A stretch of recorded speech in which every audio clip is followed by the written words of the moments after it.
Pemirsa, kasus demam berdarah denggi DBD di Kabupaten Badung pada awal tahun 2024 terus mengalami peningkatan. Hal ini pun menjadi perhatian serius pemerintah Kabupaten Badung. Data terbaru yang diperoleh Kamis 21 Maret menunjukkan bahwa setiap bulannya terjadi peningkatan kasus DBD. Pada bulan Januari 2024 tercatat 97 kasus, meningkat menjadi 114 kasus pada bulan Februari dan hingga 18 Maret mencapai 110 kasus. Masyarakat diimbau untuk selalu waspada terhadap kasus DBD, terutama di musim hujan yang tidak menentu. Nyamuk Aedes aegypti, faktor penyebab DBD, berkembang biak dengan cepat pada kondisi lingkungan yang lembab.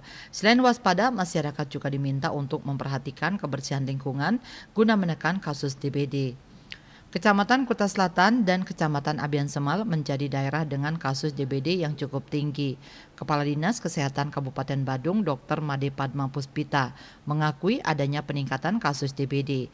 Masyarakat diimbau untuk menjalani pola hidup sehat guna mencegah penyebaran penyakit ini. Meskipun peningkatan kasus terjadi setiap awal tahun, Dr. Padma tidak memberikan detail lebih lanjut mengenai kasus DBD di Kabupaten Badung.